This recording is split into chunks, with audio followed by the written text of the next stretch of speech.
Imagine a world where a pillar of the community, known and loved by all, inexplicably disappears. That's exactly what happened in the curious case of the vanishing village elder. Join us as we go deep into the intricate rumors and shocking theories, piecing together the fragments of a mystery that has baffled everyone for years. You won't believe what we uncover. The village of Hollow Creek had always been the kind of place where everyone knew everyone else's business, where doors were left unlocked at night and children played freely in the streets until the fireflies came out.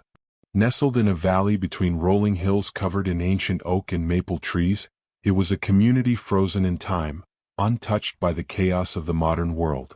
The population hovered around 300 souls, most of whom had roots in the village stretching back generations. At the heart of this close-knit community stood one man who embodied everything Hollow Creek represented: wisdom, tradition, and unwavering moral guidance. His name was Samuel Whitmore, and on the morning of October 15th, he vanished without a single trace. Samuel wasn't just any village elder. At 73 years old, he had served as the unofficial mayor, mediator, historian, and spiritual compass of Hollow Creek for nearly 4 decades. He was the man people turned to when disputes arose over property lines, when young couples sought premarital counseling, when families needed help navigating the loss of loved ones. His farmhouse, a charming 2-story structure with white clapboard siding and a wraparound porch, sat at the edge of the village green, positioned perfectly so he could keep watch over his beloved community. The old oak tree that stood in his front yard had been there longer than anyone could remember, its massive branches spreading like protective arms over the property. That tree would become central to the mystery, though no one knew it yet. The morning Samuel disappeared began like any other autumn day in Hollow Creek. Margaret Chin, who ran the village's only general store, remembered seeing him at 6:30 in the morning during her walk to open up shop. He had been sitting on his porch in his favorite rocking chair, a steaming cup of coffee in his weathered hands, watching the sunrise paint the sky in shades of amber and rose. Margaret waved, and Samuel raised his cup in greeting, that familiar gentle smile on his face. She noticed nothing unusual, nothing that would suggest that within hours, Samuel Whitmore would cease to exist in the physical world of Hollow Creek. By noon, when Samuel failed to appear at the community center for the weekly town meeting he had never missed in 37 years, people began to worry. By evening, when search parties found his farmhouse empty, his coffee cup still sitting on the porch railing with a cold half-inch of liquid at the bottom, the worry transformed into something much darker. Panic spread through Hollow Creek like wildfire through dry grass. The initial search was thorough and immediate. Robert Hayes, the closest thing Hollow Creek had to law enforcement as the volunteer fire chief and emergency coordinator, organized teams within an hour of Samuel being reported missing. They combed through every inch of his property, searched the surrounding woods, dragged the creek that gave the village its name, and knocked on every single door in the community. What they found, or rather what they didn't find, only deepened the mystery. Samuel's truck sat in the driveway, keys hanging on the hook by the kitchen door where he always kept them. His wallet lay on the kitchen counter with $200 in cash inside. His reading glasses, which he needed for practically everything, rested on the arm of his living room chair next to a half-finished book about the history of Appalachian folk traditions. His bed was made with military precision, as it always was. His prescription medications, which he took religiously every morning for his blood pressure and cholesterol, remained in the bathroom cabinet untouched. Most telling of all, his prosthetic left leg, which he had worn since losing his real leg in a farming accident 40 years earlier, stood propped against his bedroom dresser. Samuel Whitmore had apparently vanished into thin air without his wallet, his vehicle, his medication, his reading glasses, or his prosthetic leg. The impossibility of it all was staggering.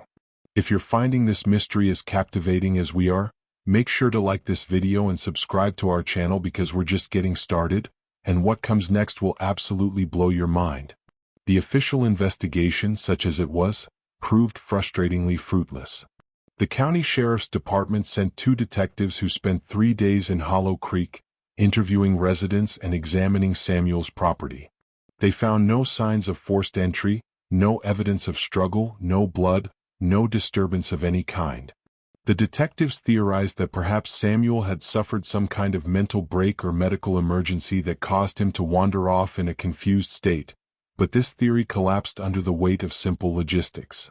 How does a 73-year-old man with one leg, no prosthetic, no vehicle, and no apparent plan manage to leave his property and disappear so completely that not a single person in a village of 300 people saw him? The woods around Hollow Creek were searched by professionals with dogs, by volunteers with drone cameras, by experienced hunters who knew every deer trail and hollow. They found nothing. Not a scrap of clothing, not a footprint, not a single shred of evidence that Samuel Whitmore had walked into those woods. After 2 weeks, the official search was called off, and the case was classified as a missing person with no active leads. The detectives returned to the county seat, leaving behind a community torn apart by grief, confusion, and an ever-growing collection of theories that ranged from plausible to absolutely insane. The rumors started almost immediately, as rumors always do in small communities where mystery and tragedy collide. The first and most persistent theory was that Samuel had been murdered by someone in the village, someone who had a grudge or a secret that Samuel knew about. This theory gained traction because several people remembered that Samuel had been acting slightly different in the weeks before his disappearance. He had seemed preoccupied during conversations, distracted at town meetings, and had spent long hours in his study with the door closed, which was unusual for a man who prided himself on being accessible to his community. Emma Delaney, the village librarian and one of Samuel's closest friends, revealed that he had been researching something in the historical archives of the library, poring over old land deeds and property records from the 1800s, but he had been secretive about what he was looking for and why. When Emma asked him about it, he had simply smiled and said he was trying to resolve something that had been bothering him for years. What was he trying to resolve? Emma didn't know, and Samuel's study yielded no clues when it was searched. His desk was neat, his files were organized, but there was nothing that explained what he had been investigating or why. The murder theory split into various sub-theories, each more elaborate than the last. Some believed that Samuel had discovered evidence of financial corruption involving the village's community development fund, a modest collection of money pooled from residents to maintain shared resources like the community center and the roads. David Thornton, who served as the unofficial treasurer for the fund, became the subject of intense scrutiny and suspicion. People whispered that Samuel had confronted David about missing money, that David had panicked and done something terrible, then covered it up. David vehemently denied everything, opened all the financial records to public inspection, and even paid for an independent audit that found absolutely no evidence of any wrongdoing. The audit revealed that every penny was accounted for, tracked meticulously in ledgers that went back 20 years. Yet the whispers persisted because people needed someone to blame, someone to make sense of the senseless. Another murder theory centered on Patrick Sullivan, a newcomer to Hollow Creek who had arrived 5 years earlier and purchased the old Miller farm on the outskirts of the village. Patrick was different from most Hollow Creek residents.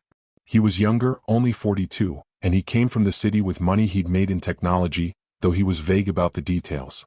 He kept mostly to himself, which in a place like Hollow Creek was almost a crime in itself. Some people said Patrick had argued with Samuel about a property boundary dispute, though when pressed, no one could actually confirm they had witnessed such an argument. Patrick's supposed motive was transparently weak, based entirely on the fact that he was an outsider and therefore automatically suspicious. When questioned by the sheriff's detectives, Patrick had a solid alibi. He had been in the city the entire week of Samuel's disappearance, attending a conference on sustainable agriculture, with dozens of witnesses and hotel records to prove it. Still, the suspicion lingered in some corners of the community, demonstrating how desperation for answers can override logic and evidence. Then there were the theories that ventured into stranger territory. Old Mary Blackwood, who lived in a tiny cottage at the far edge of the village and was known for her eccentric beliefs in folk magic and omens, claimed that Samuel had been taken by the woods themselves. According to Mary, the land around Hollow Creek was old, older than the village or even the indigenous peoples who had lived there before European settlers arrived. She spoke of spirits and guardians, of debts that needed to be paid to keep the balance between the human world and the natural world. Mary insisted that every few generations, the woods demanded a sacrifice, and that Samuel, as the spiritual leader of the community, had been chosen. Most people dismissed Mary's theories as the ramblings of a senile old woman who read too many fantasy novels, but there were a few, particularly among the older generation who remembered the stories their grandparents told, who wondered if there might be something to it. After all, Hollow Creek had a long history of strange occurrences. In 1943, 3 children had vanished during a summer camping trip and were never found despite extensive searches. In 1978, a young woman named Catherine Morris disappeared from her home under similar mysterious circumstances, leaving behind all her belongings and no clues. The official explanations for these disappearances always involved wild animals or accidents, but the pattern was unsettling. Every 30 or 40 years, someone vanished completely. Was Samuel simply the latest in a series of inexplicable disappearances that stretched back through the village's history? Make sure you're subscribed to our channel because the theories are about to get even more bizarre, and you won't want to miss what some people actually believed happened to Samuel Whitmore. The theory that gained perhaps the most traction among younger residents and those with access to the internet was that Samuel had orchestrated his own disappearance. This theory painted Samuel not as a victim but as a master manipulator who had carefully planned his exit from Hollow Creek for reasons known only to himself. Proponents of this theory pointed to several pieces of circumstantial evidence. First, Samuel had no living family. His wife had died 12 years earlier from cancer, and they had never had children. His siblings were long deceased and he had no close relatives anywhere. This meant he had no familial obligations keeping him tied to Hollow Creek. Second, despite his modest lifestyle, Samuel was actually quite wealthy. His family had owned several hundred acres of land that had been sold off over the decades, and he had invested wisely. Financial investigators estimated his net worth at somewhere around $2 million, most of it in stocks and bonds. That fortune remained untouched in his accounts, but theorists argued that a man planning to disappear wouldn't necessarily need to access his old money. He could have been stashing cash for years, building a secret nest egg that would never show up in any investigation. Third, Samuel had been a military man in his youth, serving in Vietnam as part of Army intelligence. People who subscribed to this theory believed that Samuel had skills most people never suspected, skills that would allow him to vanish if he truly wanted to. Perhaps he had been living a double life, perhaps he had committed some crime decades ago that was finally catching up to him, perhaps he simply grew tired of being the moral center of a community and wanted freedom in his final years. The self-orchestrated disappearance theory had one major flaw that its proponents could never adequately address: the prosthetic leg. Even if Samuel had wanted to disappear, even if he had planned it meticulously, even if he had secret skills from his military days, how did he manage to leave his property and the entire village without his prosthetic leg? No one saw him hobbling away. No vehicle was reported missing or stolen. The nearest town was 15 miles away through winding mountain roads. The idea that a one-legged 73-year-old man could somehow escape undetected was simply absurd.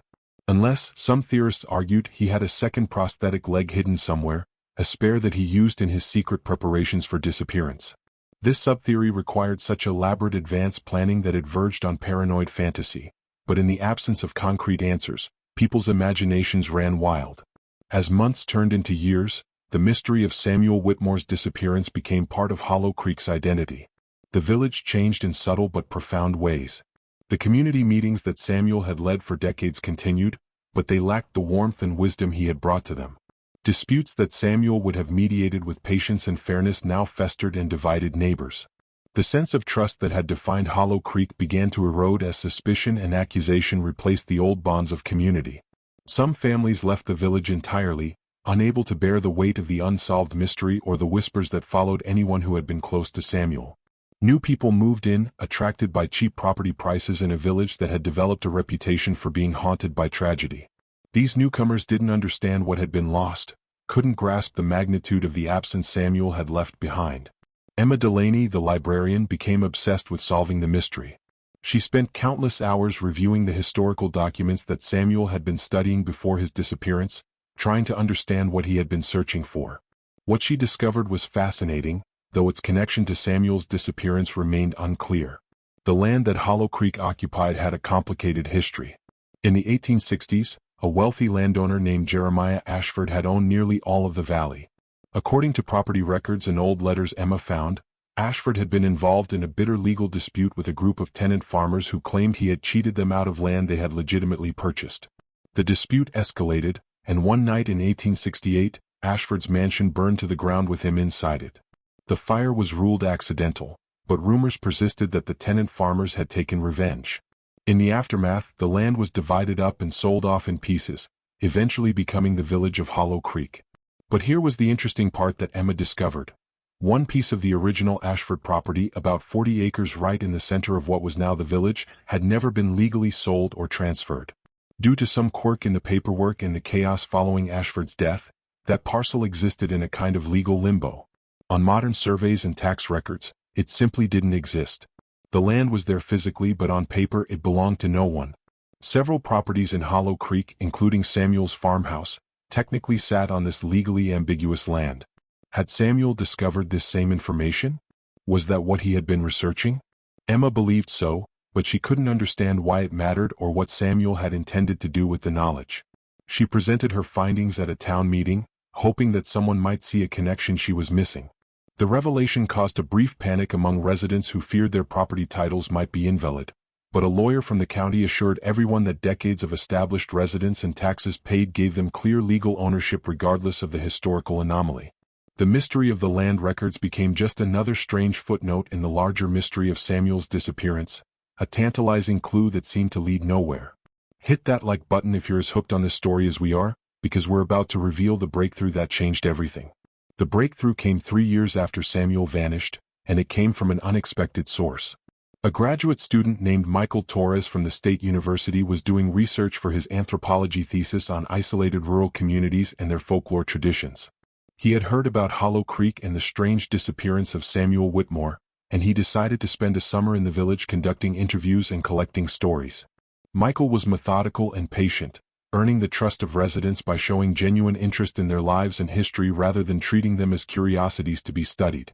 During his interviews, he heard all the standard theories and rumors, but one conversation with old Mary Blackwood caught his attention in a way nothing else had. Mary, who most people dismissed as eccentric at best and delusional at worst, told Michael about something she had seen the night before Samuel disappeared. She had trouble sleeping and often took walks in the early morning hours before dawn. On the morning of October 15th, at around 4 o'clock, Mary had been walking past the village green when she noticed lights moving through the trees near Samuel's property. Not flashlights, she insisted, but a different kind of light, softer and somehow older. She described it as being similar to bioluminescence, the kind of glow that foxfire mushrooms emit in dark forests. Mary had been curious but also frightened by some instinct she couldn't name, so she had hidden behind the old stone wall that bordered the green and watched. She saw figures moving through the darkness, 3 or 4 of them heading toward Samuel's house. They moved in complete silence, and there was something about the way they walked that struck Mary as wrong, though she couldn't articulate exactly what. When Michael pressed her for details, Mary became frustrated, saying that human language couldn't properly describe what she had witnessed because it existed outside normal human experience. She claimed the figures weren't entirely solid, that they seemed to shimmer and fade at the edges like heat mirages. They went into Samuel's house, and Mary, terrified beyond reason, had run home and locked herself inside, praying for the sun to rise. Michael's academic training made him skeptical of supernatural explanations, but he was intrigued by several aspects of Mary's account. First, she had never reported this to the sheriff's detectives, fearing they would think she was crazy. Second, her description of seeing this at 4 in the morning meant it had happened hours before Samuel was first reported missing, which changed the timeline everyone had been working with. Third, and most interesting, Mary mentioned that she had seen similar lights in the woods twice before in her long life, once in the summer of 1978 and once in the early 1940s. Those dates corresponded almost exactly with the other mysterious disappearances from Hollow Creek's history. Michael knew that eyewitness testimony from an elderly woman with a reputation for believing in folk magic wouldn't be taken seriously by law enforcement, but he also recognized that Mary's story, stripped of its supernatural elements, might contain valuable information. If there really had been 3 or 4 people on Samuel's property in the early morning hours, that suggested premeditation, planning, and possibly a conspiracy involving multiple individuals. Michael began investigating with fresh eyes, approaching the mystery as an anthropologist rather than a detective. He created a detailed timeline of Samuel's last days, interviewed everyone who had interacted with him, and mapped out the social networks and relationships within Hollow Creek. What he discovered was a web of connections, resentments, and secrets that painted a much more complicated picture than the simple narrative of a beloved elder.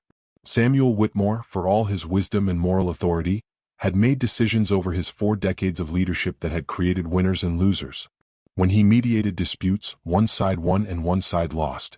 When he counseled couples, some marriages were saved while others ended in divorce.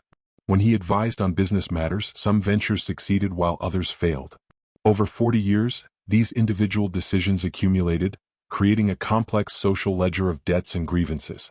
Most people bore Samuel no ill will because he had genuinely tried to be fair and had often helped them navigate difficult situations. But not everyone felt that way.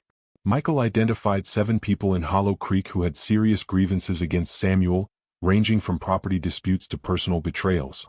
David Thornton, the treasurer who had been investigated for the missing money rumors, had actually been counseled by Samuel 20 years earlier when David's marriage was falling apart.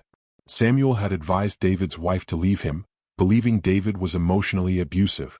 The marriage ended, David lost custody of his children, and he had resented Samuel ever since, though he had hidden that resentment behind a mask of civic duty. Patrick Sullivan, the newcomer everyone suspected because he was an outsider, actually had no connection to Samuel at all, confirming that the suspicion directed at him had been pure prejudice.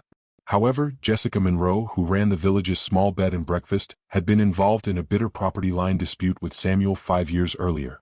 Samuel owned a narrow strip of land that Jessica believed should rightfully belong to her property based on an old survey. When Samuel refused to transfer the land, citing legal documents that supported his ownership, Jessica had been forced to abandon plans to expand her business. She had never forgiven him, and in conversations with Michael, she didn't hide her anger, saying that Samuel had been a hypocrite who preached community values while protecting his own interests.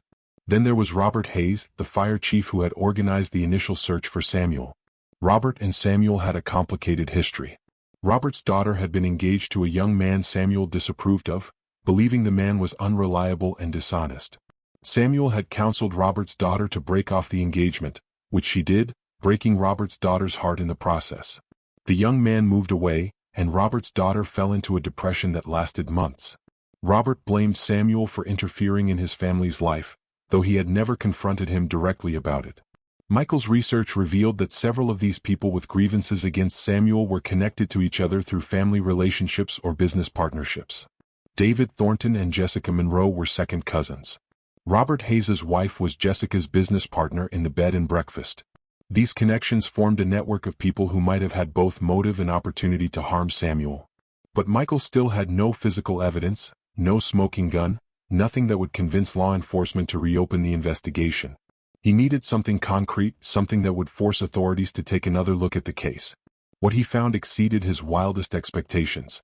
If you haven't subscribed yet, do it now because what Michael discovered next will make your jaw drop and it changes everything we thought we knew about this case. Michael had been staying in a room at Jessica Monroe's bed and breakfast during his research, partly for convenience and partly to observe her up close. One evening, when Jessica was away in the city buying supplies, Michael was in the common area of the bed and breakfast reading through his notes when he noticed something odd about the hardwood floor near the fireplace. One section of floorboards didn't quite match the others, the wood grain was slightly different and the boards seemed newer. Michael's anthropological training had taught him to notice details that others missed, and his curiosity was piqued. He knelt down and examined the boards more closely, noticing that they weren't nailed down like the surrounding floor but instead appeared to be resting in place. Using a letter opener from the desk, Michael carefully pried up one of the boards. Beneath it was a small hollow space, and inside that space was a metal box about the size of a shoebox. Michael's heart was racing as he lifted the box out and opened it. Inside were items that turned his blood to ice. A driver's license belonging to Samuel Whitmore, his reading glasses, his wallet with the $200 that had supposedly been left in his kitchen, a small notebook filled with handwritten notes, and most damning of all, several photographs showing Samuel's farmhouse from various angles with certain windows and doors marked with what appeared to be tactical notations about entry points and lines of sight. Michael's hands were shaking as he took out his phone and photographed every item in the box, making sure to capture clear images from multiple angles. He carefully replaced everything exactly as he had found it, put the floorboards back in place and returned to his room. His mind was spinning with the implications of what he had discovered. This was concrete evidence of premeditation, of planning, of someone having taken Samuel's personal items after his disappearance. The photographs of Samuel's house suggested surveillance and tactical planning.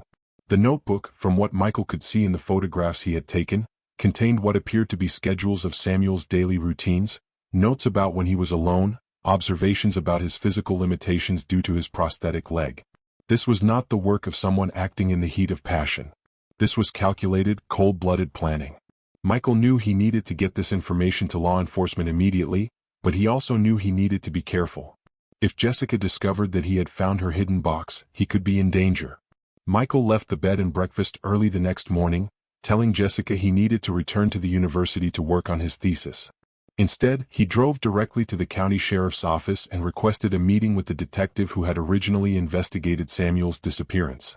Detective Sarah Chen, no relation to Margaret Chen from the village store, was skeptical at first, having dealt with numerous false leads and conspiracy theories about the case over the past 3 years. But when Michael showed her the photographs he had taken of the items in the hidden box, her skepticism vanished.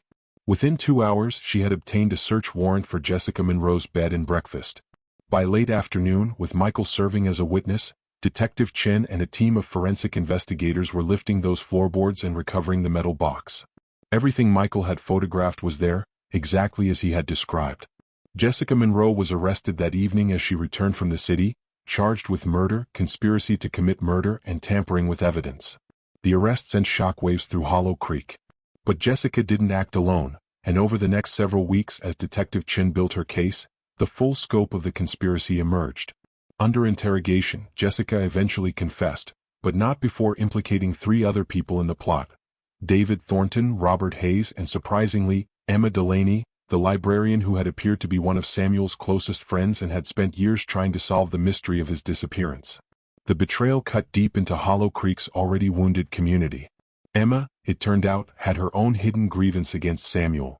20 years earlier, before she became the librarian, Emma had been involved in a romantic relationship with a man named Thomas Wright.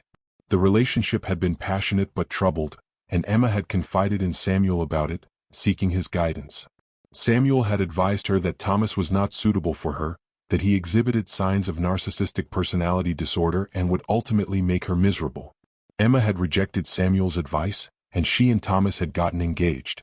Then, 2 weeks before the wedding, Thomas abruptly called off the engagement and left Hollow Creek. Emma later discovered that Samuel had spoken privately with Thomas, showing him research about personality disorders and suggesting that Thomas seek psychological help before committing to marriage. Thomas, humiliated and angry, had left rather than face the stigma of having his mental health questioned. Emma's life had been derailed. She never married, never had the family she had dreamed of, and she blamed Samuel for interfering in her relationship. She had hidden that resentment for 2 decades, playing the role of loyal friend while harboring a deep desire for revenge. The conspiracy had begun simply, as these things often do, with commiseration among people who felt wronged. Jessica, David, Robert, and Emma had discovered through casual conversations over the years that they all harbored resentments toward Samuel. At first, it was just talk, venting frustration over drinks or coffee. But gradually the talk became more serious, more focused. They began discussing hypothetically what the village would be like without Samuel, how much freer they would feel, how much better things could be. From hypothetical discussions, they moved to actual planning, almost as an intellectual exercise at first. They told themselves they were just exploring the idea, not seriously considering action. But the planning became more detailed, more real. They scouted Samuel's property, documented his routines, identified his vulnerabilities. The prosthetic leg became central to their plan. They realized that if they struck at night, when Samuel had removed his prosthetic as he always did before bed, he would be essentially immobile, unable to flee or put up meaningful resistance. On the night of October 14th, the 4 conspirators met at Jessica's bed and breakfast to finalize their plan. They waited until 4 in the morning, the darkest part of night when the village was completely asleep. They approached Samuel's house on foot, moving through the woods to avoid being seen on the roads. Mary Blackwood had indeed seen them, though their appearance had been distorted through her elderly eyes and her tendency towards supernatural interpretation. The soft lights she described were actually the faint glow of the shielded flashlights they carried. The figures that seemed to shimmer and fade were simply people moving through darkness and fog. They entered Samuel's house through the back door, which they knew he rarely locked. They found him asleep in his bed and they woke him. According to their confessions, Samuel didn't panic or try to fight. He simply looked at the 4 people he had known for years, people he had tried to help and guide, and understood immediately what was happening. He asked them why, and each of them told him their grievances, unloading years of accumulated resentment. Samuel listened, and when they were finished, he told them he was sorry for the pain he had caused, even though he had always tried to do what he believed was right. His apology only made them angrier, feeling that even in this moment he was trying to maintain his moral superiority. Make sure to hit that subscribe button because we're about to reveal what happened to Samuel Whitmore, and the truth is more disturbing than any theory anyone imagined. What happened next was described in painful detail during the trial. David Thornton had brought a syringe filled with a powerful sedative stolen from the veterinary clinic where his sister worked. They injected Samuel with the sedative, watching as he became drowsy and compliant. They dressed him in simple clothes, wrapped him in a blanket, and carried him out of his house. They took him to Robert Hayes's truck, which was parked a quarter-mile away on an old logging road. They drove him deep into the national forest that bordered the village, to a place where Robert knew there were old abandoned mine shafts from a copper mining operation that had closed in the 1920s. These shafts were dangerous, which is why they were supposed to be sealed, but Robert had discovered years earlier that one of them had a broken seal. The shaft dropped about 60 feet straight down into darkness. While Samuel was still sedated but conscious enough to understand what was happening, they positioned him at the edge of the shaft. According to their confessions, Samuel didn't beg or plead. He simply said that he forgave them and hoped they would find peace, which somehow made the horror of what they were doing even worse. Then they pushed him, and he fell silently into the darkness below. They heard the impact, a sound that would haunt each of them for the rest of their lives. They covered the opening with branches and debris to conceal it and drove back to Hollow Creek as dawn was breaking. They disposed of Samuel's truck keys and his personal items, with Jessica keeping the most incriminating evidence hidden in her bed and breakfast, partly as trophies and partly as insurance against her co-conspirators ever thinking about betraying her. The four conspirators had made a pact of silence, agreeing that they would take their secret to their graves. They had participated in the search efforts, had comforted other grieving residents, had played their roles perfectly. Emma's obsessive research into Samuel's disappearance was actually an effort to control the narrative, to steer people away from the truth while appearing to seek it. Jessica's anger toward Samuel, which she expressed openly to Michael and others, was calculated to make her seem like someone who wouldn't have hidden her feelings if she had actually done something terrible. David's cooperation with the investigation into the missing money, even paying for an independent audit, was designed to make him appear transparent and innocent. Robert's leadership in organizing the search gave him control over where people looked and didn't look. It was an elaborate web of deception that might have worked forever if not for Jessica's arrogance in keeping trophies of the crime, and Michael Torres's observant eye and curiosity. The recovery of Samuel's body was a grim affair. A team of specialized rescue workers was lowered into the mine shaft with ropes and equipment. They found Samuel's remains at the bottom, his bones broken from the fall, still wearing the simple clothes the conspirators had dressed him in. The cause of death was determined to be a combination of the trauma from the fall and exposure, as Samuel had apparently survived the initial impact and lingered for some unknown period in the darkness at the bottom of that shaft. The forensic anthropologist who examined the remains said it was likely he had died within a few hours, though the exact timeline was impossible to determine. The thought that Samuel might have lain there in the darkness, injured and alone, knowing he had been murdered by people he had tried to help, was almost unbearable for the community to process. The trial of the four conspirators was held at the county courthouse and lasted for 6 weeks. All four had initially pleaded not guilty, but the evidence against them was overwhelming. Michael Torres's testimony about finding the hidden box, the physical evidence of Samuel's belongings, the photographs showing surveillance of his property, and eventually the recovery of his body all pointed to a premeditated conspiracy. Faced with the certainty of conviction, all four eventually accepted plea deals. Jessica Monroe, as the one who had kept the physical evidence and who was deemed the leader of the conspiracy, received a sentence of life in prison without the possibility of parole. David Thornton, who had provided the sedative, received 40 years. Robert Hayes, who had provided the location for disposing of Samuel's body, received 35 years. Emma Delaney, whose role was deemed less central to the actual killing but who had participated in the planning and cover-up, received 25 years. All four would spend the rest of their lives or a significant portion of it in prison, paying for the night they decided that their grievances justified murder. The impact on Hollow Creek was devastating. The community that Samuel had spent 40 years building was shattered. Trust, once broken so completely, is nearly impossible to rebuild. Many families left the village in the aftermath of the trial, unable to bear the weight of what had happened. The bed and breakfast closed permanently, as did the general store when Margaret Chin retired and no one wanted to take it over. The population of Hollow Creek dwindled from 300 to barely 150. The village that had prided itself on being a close-knit community became a place where people kept to themselves, where doors that had once been left unlocked were now bolted shut, where children no longer played freely in the streets because parents no longer trusted their neighbors.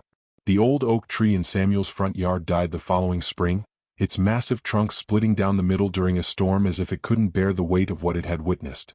Some saw this as symbolic, the death of the tree marking the death of the old hollow creek, the end of an era of innocence that could never be recovered. Samuel's farmhouse stood empty for 2 years before it was finally sold to a couple from out of state who knew nothing of its history. They renovated it completely, trying to erase the past, but the stories followed the property. Some said it was haunted, though not by Samuel's ghost but by the ghosts of trust and community that had died there. The community center where Samuel had led meetings for decades was renamed in his honor, a small gesture that felt inadequate given what had been lost. A memorial was erected near the village green, a simple stone with Samuel's name, his dates of birth and death, and the inscription, "He tried to guide us toward the light." It was visited regularly by those who remained in Hollow Creek, a place to remember not just the man but the version of the community he had tried to create. Michael Torres completed his thesis, which became a book about how isolated communities process tragedy and betrayal. He remained in contact with several Hollow Creek residents, particularly the younger generation who were trying to rebuild some sense of community from the ashes of what had been destroyed. His work became influential in the field of anthropology and criminology, a case study in how personal grievances can metastasize into collective violence when the right conditions align. He dedicated the book to Samuel Whitmore, the man whose disappearance had drawn him to Hollow Creek in the first place and whose death had revealed truths about human nature that Michael had never wanted to learn but could never forget. The deeper story that emerged from the trial and its aftermath was about the price of moral authority and the danger of hidden resentments. Samuel Whitmore had genuinely tried to help his community, to guide people toward better decisions, to mediate conflicts with wisdom and fairness. But in doing so, he had accumulated a ledger of interventions that some people experienced as interference, judgment, or betrayal. The conspiracy that killed him wasn't the work of evil people in any simple sense. Jessica, David, Robert, and Emma were ordinary people who had allowed their hurts to fester, who had found each other and validated each other's grievances, who had convinced themselves through a gradual process of rationalization that murder was somehow justified. In their minds, they weren't killers but liberators, freeing themselves and the village from what they had come to see as Samuel's tyranny of righteousness. The cognitive dissonance required to maintain the self-image while planning and executing a murder revealed the extraordinary capacity humans have for self-deception when they desperately want to believe they are the heroes of their own stories. The families of the conspirators were collateral damage in the tragedy. David Thornton's adult children disowned him, changing their names to distance themselves from his crimes. Jessica Monroe's elderly mother died of a heart attack 3 days after learning what her daughter had done, unable to process the horror of it.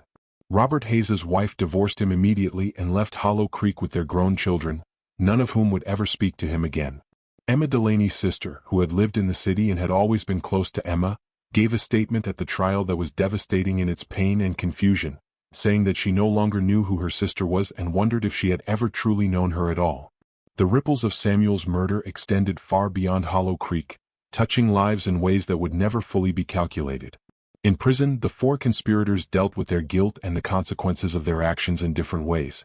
Jessica Monroe maintained a defiant stance for the first few years, insisting in letters she wrote to a journalist that Samuel had been a manipulator who had hidden his true nature behind a facade of benevolence.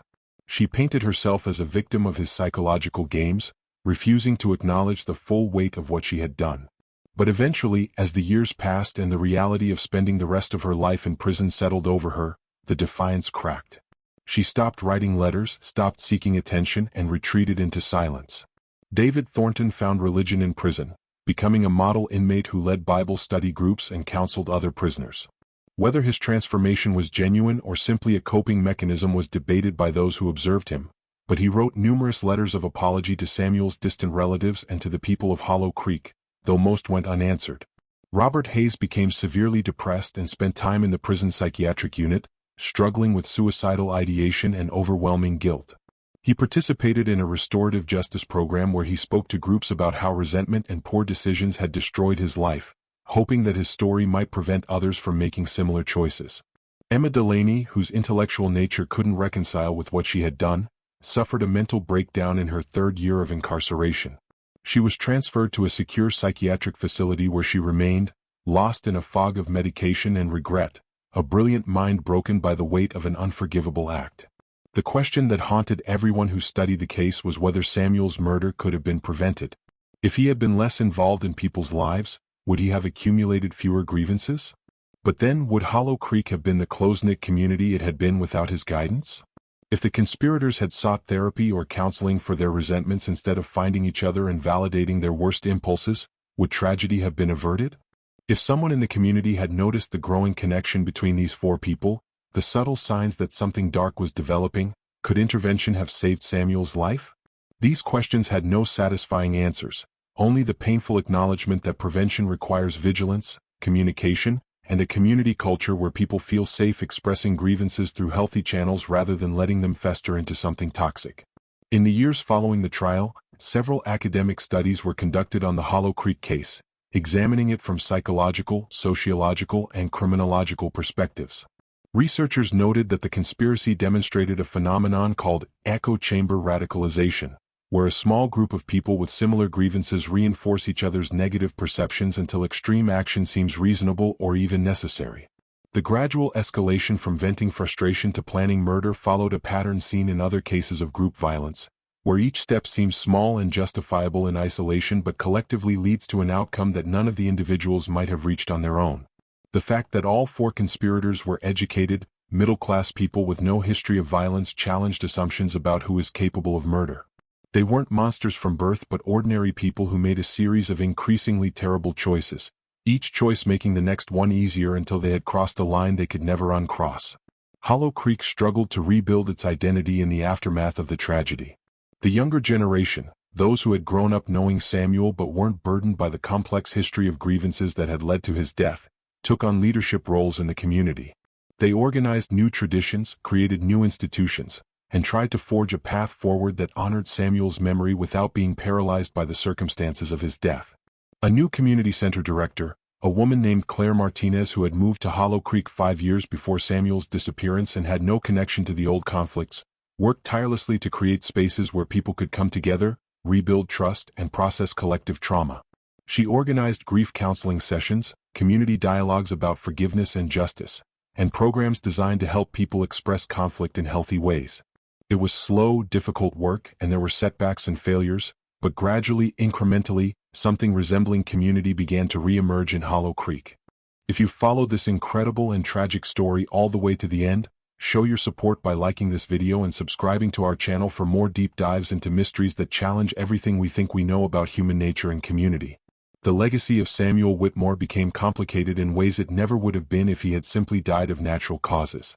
Some people in Hollow Creek and beyond began to question whether his leadership style, however well-intentioned, had been too paternalistic, too involved in personal matters that perhaps should have been left to individuals to resolve on their own. Others defended him passionately, arguing that his guidance had helped far more people than it had hurt and that the conspirators who killed him were responsible for their own choices regardless of whatever grievances they felt. The truth, as it often is, was probably somewhere in the middle. Samuel had been human, flawed, sometimes right in his counsel and sometimes wrong, but always trying his best to serve his community according to his values and understanding. He hadn't deserved to die for his imperfections, but his death revealed the danger of being placed on a pedestal, of becoming the sole moral authority in a community, of not creating systems and institutions that could outlive any individual leader. The mine shaft where Samuel's body had been found was permanently sealed by order of the county, filled with concrete to ensure that it could never again be used as a grave or a dumping ground for secrets. A small marker was placed near the site, visible only to those who knew where to look, marking the place where Samuel Whitmore's life had ended in darkness and terror. Some Hollow Creek residents made pilgrimages to the site, though it required a difficult hike through the national forest. They came to pay respects, to process their grief, to stand in the place where something precious had been destroyed and try to make sense of it all. There was no sense to be made, of course, no explanation that could make the tragedy feel less senseless, but the act of being there, of bearing witness to the place where Samuel had died, seemed to help some people move forward with their own healing. 10 years after Samuel's disappearance, Hollow Creek held a memorial service that brought together many people who had left the village in the aftermath of the tragedy. They gathered at the community center that bore Samuel's name, and they shared stories about the man he had been, the ways he had helped them, the wisdom he had offered, the community he had built.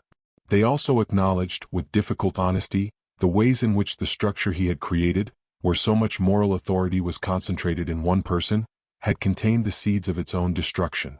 They talked about the importance of distributed leadership, of creating communities where no single person holds so much power that their loss or corruption can shatter everything. They discussed the need for transparency, for mechanisms to address grievances openly, for mental health resources that could help people process hurt and resentment before it metastasized into something dangerous. The service was both a remembering and a reckoning, an attempt to honor Samuel's memory while learning from the circumstances of his death. Margaret Chin, who had been one of the last people to see Samuel alive that October morning when she waved to him on his porch, spoke at the memorial service about the burden of that memory. She described how for years she had replayed that moment in her mind, wondering if there had been some sign she had missed, some indication that Samuel was in danger, some way she could have intervened to save him. She had tortured herself with guilt for not noticing something that in retrospect couldn't have been noticed because Samuel himself hadn't known what was coming. Her therapist had finally helped her understand that she bore no responsibility for what happened, that she had simply been a person waving good morning to a neighbor, and that the weight she carried was misplaced guilt that belonged to the 4 people who had planned and executed Samuel's murder. Sharing this at the memorial, Margaret said she hoped others who carried similar burdens of misplaced guilt would be able to let them go and focus instead on remembering Samuel for who he was rather than tormenting themselves about what they might have done differently. The Hollow Creek case also sparked a broader conversation about elder abuse and the vulnerability of older adults in isolated communities. Samuel's murder was unusual in its premeditation and group involvement, but advocates pointed out that older adults living alone were often vulnerable to exploitation, abuse, and violence that went unreported because of the very isolation that made them targets in the first place. New programs were implemented in rural areas throughout the region to provide better support systems for elderly residents, regular wellness checks, and easier access to resources if they felt threatened or in danger. Samuel's death, horrible as it was, led to changes that potentially saved other lives, though this silver lining could never compensate for the loss itself. In an unexpected development, Michael Torres, the graduate student whose curiosity and observational skills had cracked the case, became deeply connected to Hollow Creek in the years following the trial. He married Claire Martinez, the community center director, and they settled in the village permanently. Michael's work shifted from pure research to applied community building, using his understanding of social dynamics and conflict resolution to help Hollow Creek and other struggling rural communities develop healthier patterns of interaction.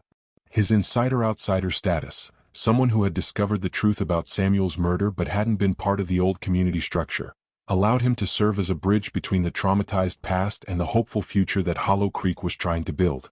He and Claire had 2 children who grew up hearing stories about Samuel Whitmore, understanding him not as a saint or a villain but as a complicated human being who had tried his best and whose death had taught the community difficult lessons about trust, resentment, and the fragility of the bonds that hold people together.